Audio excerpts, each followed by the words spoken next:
What up, guys? Welcome back to my channel. Hang on, let me be polite and take off my sunglasses. What up, y'all? Welcome back to my YouTube channel.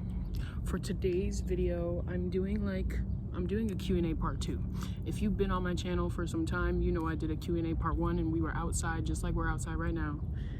And we finna just answer these questions. So I did a poll on my Instagram stories and I asked some of my followers to ask me some questions, and we got them questions going. So we finna just start.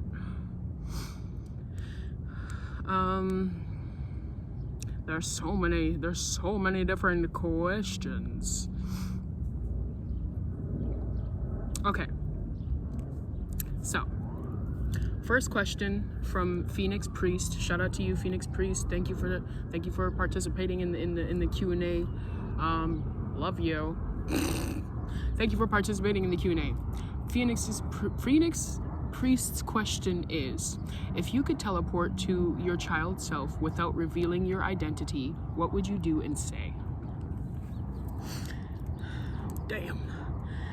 First of all, I'd be like, yo, little nigga, relax. It's okay. You are loved. You are cared for. I would have told my younger self to freaking post content and to have keep the content on my channel. Like, there were so many videos that I made, guys, in the past, and I literally deleted the videos because I was like, oh, like, I don't like it, or like whatever freaking BS I was telling myself to make myself delete the video, right? But that in itself, like, trust yourself, trust your intuition, keep your work and your projects out there. When you put yourself out there, don't psych yourself out and then delete your content, because here I am a couple years later and I'm like, dang, like, I should have kept those videos. As much as like I thought they were cringe or whatever it was that I was thinking, like, I still wish to have had those videos to be able to look at them and be like, okay, like, this is how far I've come from that point, right? Yeah, I would tell her you're loved, you're cared for, you're cherished, you're safe to express yourself and your authenticity, and to do it without feeling bad about it, you know? My second question is from Shelly Saint Amand. Love you Shelly. And Sheldon's question is: do you have a favorite film? Abso-fucking-lutely, abso-fucking-tremendously, loopily, absolutely, I do. I have two favorite films right now. One is Avatar. That's a given. That's like a no-brainer. And two is Sinners, because, bro, Sinners was like hands down one of the best films of 2026, bro. Hands down. Shout out to Michael B. Jordan. Shout out to Ryan Coogler. Shout out to everybody in the cast, everybody in the crew, because that film was phenomenal. 15 out of 10. 150,000 out of 10. Anyway, super good. I cried so much watching Sinners, and Avatar too. Like, Avatar, the way of water, bro. That shit had me crying, had me bawling my eyes out like a little baby. Like, Nateum, I felt that. Anyway, so yeah, those are my favorite two films: Avatar, Sinners. Next question is from Sheldon, and this question is: what is your favorite makeup step in your routine? My favorite makeup step in my routine is probably the setting powder. Lol, I love how I said that. It would be the setting powder, and then before the setting powder, it would be like the highlight and like the mascara. Those are like my favorite three: mascara, highlight, setting powder. Because setting powder literally, like, not setting powder, setting spray. But setting powder is really good too. But setting spray just freaking like melts everything and makes everything look beautiful and perfectly well done. So yeah, setting spray is definitely my favorite part of doing my makeup. The next question is also from Shelly. Are you into any new music at the moment, or artists? I would say, as of recently, I've been listening to a lot of like TikTok, I don't want to say TikTok sounds, but like, it's like TikTok sounds. It's like those music that people be using to be like make edits with and shit, like, you know, all that fun kind of jazz. two music artists that I've been really into. I already said this in my last video, this like the other Q&A video, but Young Eon, Eon's World. I'll put his thing right here, bro. Eon's World, that guy, that nigga, Jesse, you're a chill ass dude. You're a cool ass dude. Just a chill guy in a not chill world, you know? Anyway, but yeah, Young Eon or Eon's World, and as well as Kambata. Kambata, I'll put Kambata here as well. Kambata, fire, fuego, absolutely fire. Holy Ghost 2 and 3, Holy Ghost 2 and 3 are fire ass albums, bro. Shout out to you Kambata, and shout out to Black Magic as well, because I think Black Magic is like the producer, whereas Kambata is like the lyricist. Black Magic meaning black magic, not hoodoo voodoo fucking bullshit, none of that shit. Black Magic, like we got magic in us, bro. Okay. This next question is from I got someone who asked me, what's your ideal first date? Look at that. My ideal first date would be what the man wants to do, what the man plans, and the only thing I have to worry about is getting ready and looking cute, and then that's it. Where are you trying to take me? You know? Right. Do you even have a plan, or do you want me to tell you so then you have something to go on? Oh, right. Okay. Next question I have is from Kari underscore PR6, and she asked me, what is your favorite book? Okay. So growing up, I had two book series that were my favorite. One was about time travel, and one was about like a girl who was like half human, half angel. The time travel one was like Ruby Red, Sapphire Blue, and Emerald Green. It was 3 books. And then the angel one, I forget what it's called. It's like Unearthly, Unbound, or something like that. It was like 2 or 3 books from that like series, or book series as well, if you will. They're both fantasy novels. I really love fantasy novels. Anything like fantasy, sci-fi, action, thriller, things of that nature. So yeah, that's my favorite 2 book series. Well, that technically it's 6, but like 2 different books. There's just a series. There's like a trilogy, right? Okay. So next question is from Chris underscore Cabrera, and she asked me, what is your dream vacation spot? I would say either Cairo or somewhere like super tropical, somewhere like freaking Fiji, somewhere like I don't know, somewhere like Cuba, somewhere where I can go to the beach and be outside in the sun all day, no clouds, no cold wind, no rain, no snow, and just chillax and get dark AF, cause you know. So yeah, somewhere tropical or Cairo, or even Japan. Japan would be really nice too as like a vacay, but I would go to like the countryside. Like I don't know if I would go to Tokyo specifically, but yeah. Next question is from Jaden underscore GS, my little brother. If you could live anywhere in the world, where would it be and why? I would say probably California, only because one, the weather is always nice there, which is freaking nice. It's a plus. Like, who doesn't want to live in nice weather all day, every day? And then I think also because of like the location and because of the film industry and like mainly like entertainment, anything to do with like entertainment. There's a lot going on over there. I would say Toronto is a pretty good city as well. But yeah, I would say California or New York. Toronto is pretty chill. Yeah, and again, mainly for, well, the main thing would be for like work and like proximity to like work opportunities, and then the second thing would be like the weather and like if it's nice outside, if it's crappy weather, and things of that nature. And also like the environment and like the type of people. Like I want to be around like also like creative individuals, like kindred spirits, like-minded people. So yeah, I think like a city or a place where it's a lot of creativity going on would be like the best place for me. The next question I have is from Miko_NBM, and he said, do you believe in Triple T? Tongue shower. Do you believe in Triple T? I believe in Triple T 100,000, 50,000, 150,000 freaking percent, bro. I believe in Triple T. Do you believe in Triple T?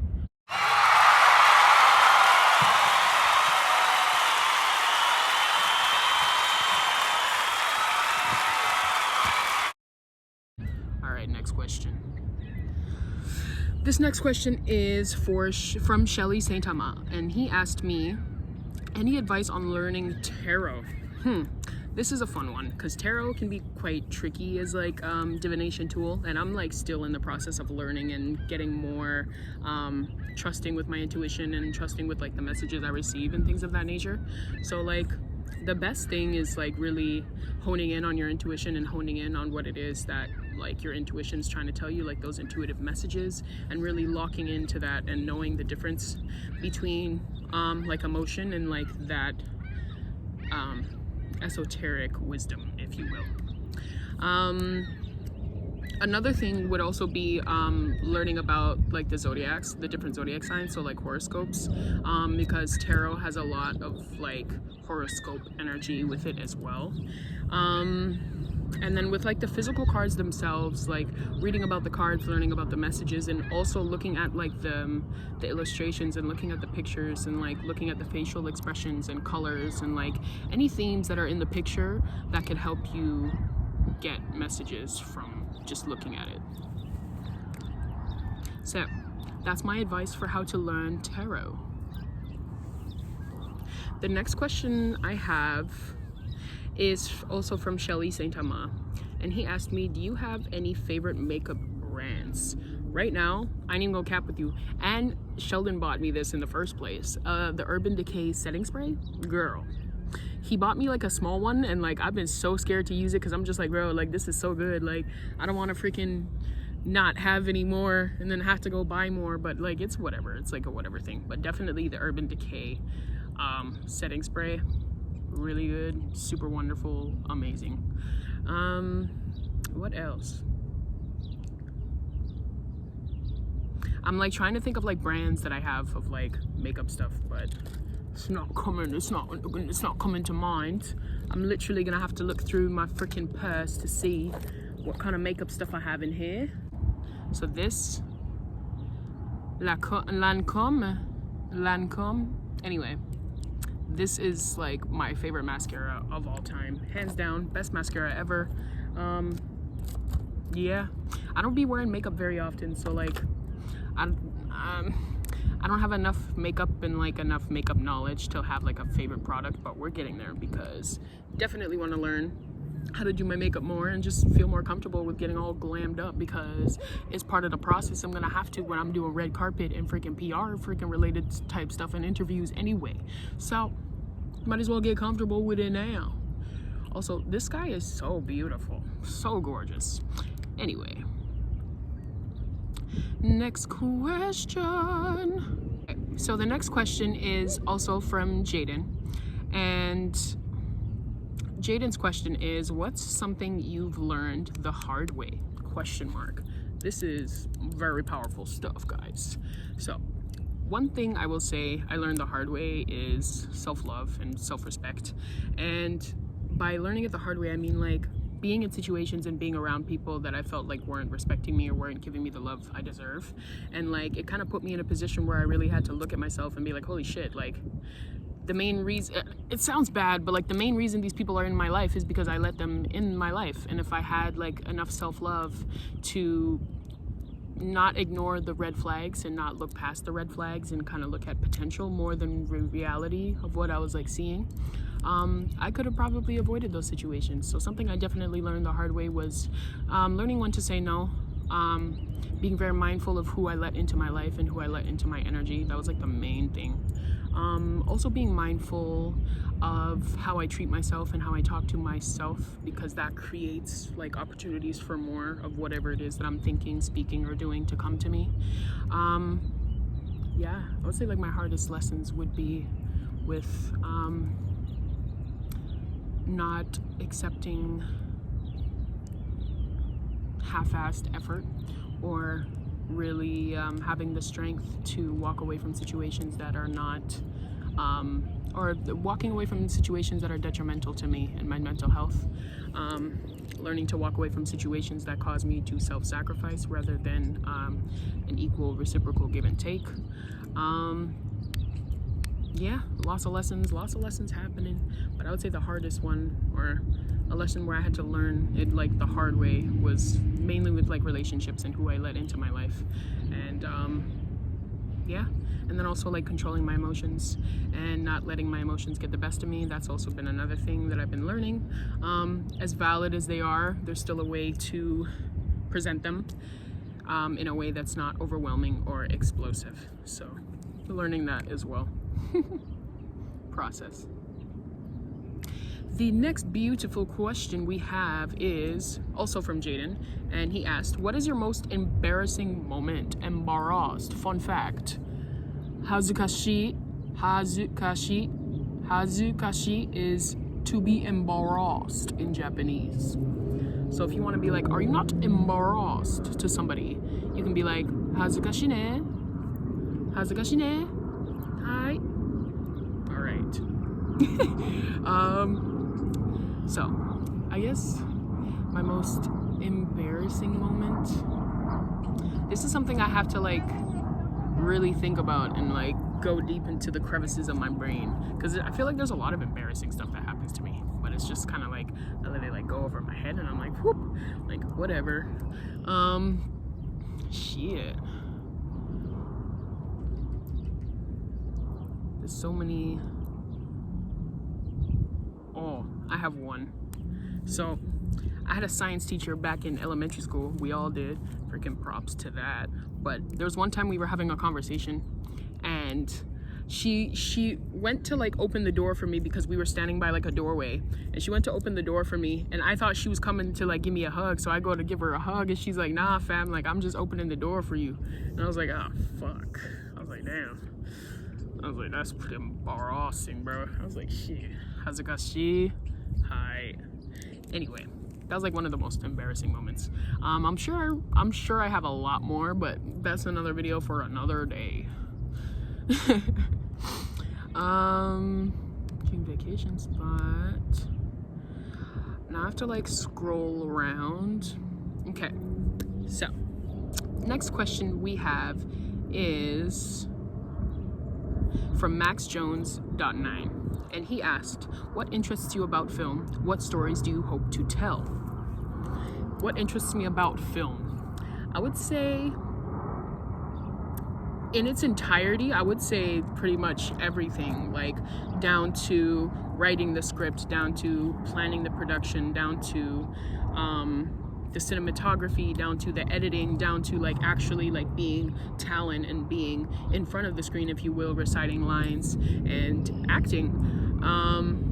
Yeah, I would say like the main two are the acting, and then like the behind the scenes and like putting everything together, doing all that editing, doing all that filming, directing, producing, like all of that is just, I just love film in its entirety, and hence why I create content. It's like, it's part of it, you know?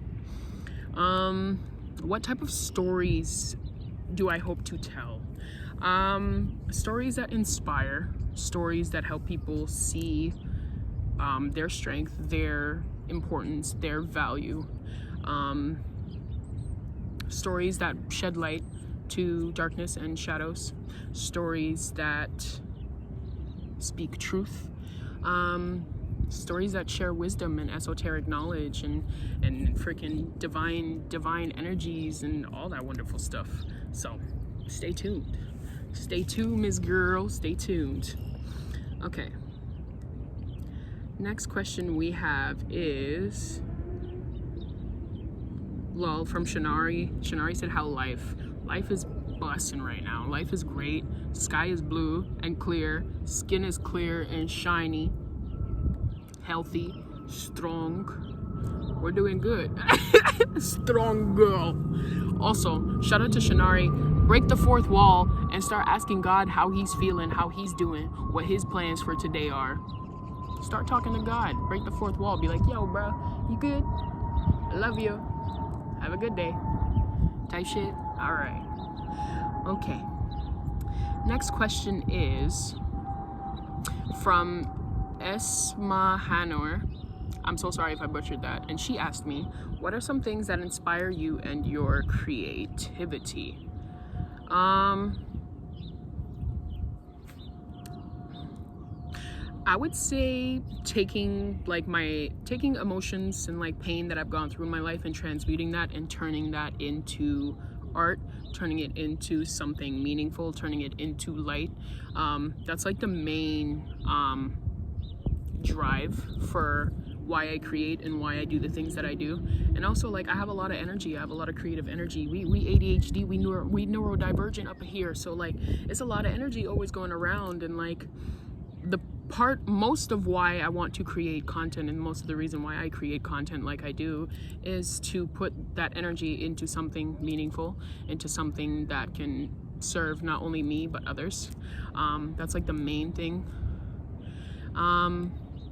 Yeah, expressing myself creatively, expressing myself authentically, showing my gifts to the world. And that's like the main thing that inspires me and pushes me to continue moving forward. So yeah, and also just wanting to share my light with the world. Next question is from Novio Karim, and he asked me, Peach and Pit from being on the Comrade set. Okay, so like a couple weeks ago, I was on set for a short film. I was doing background acting, like extra, but I ended up being on screen like a little bit more than I was expecting. But bro, being on that set was so fire. I met some really super dope ass people, but like being on the set in general was just great. It was super fun. It was amazing. It was like one of the funnest experiences I have yet to, or I've experienced so far. But like being on set in general is just like a really great feeling. It feels like I'm like in a full circle moment, you know what I mean? Like I feel like I'm there and I'm meant to be there and I'm there at the right place at the right time, and it's just about showcasing my gifts and showcasing who I am and really putting myself out there and stepping out of my comfort zone and allowing myself to be seen fully for who I am and for what I have to offer. And that's like the main thing. And also being on set and being able to meet people that are like-minded individuals, people that are also creative. Look at that, look at the little puppy. Meeting people that are also creative and also into the music industry and the film industry, because I think the more people you have around you that have similar goals and similar life paths, the easier it is for you to flow and be and remain on that path.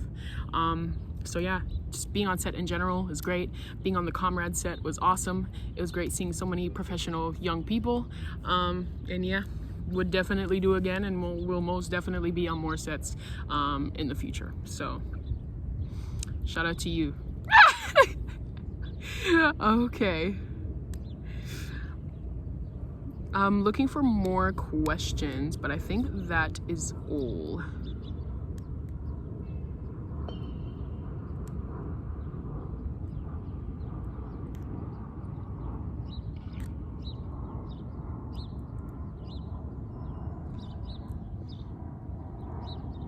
Ooh, how do you feel about the political and economic state of the world right now and its effect?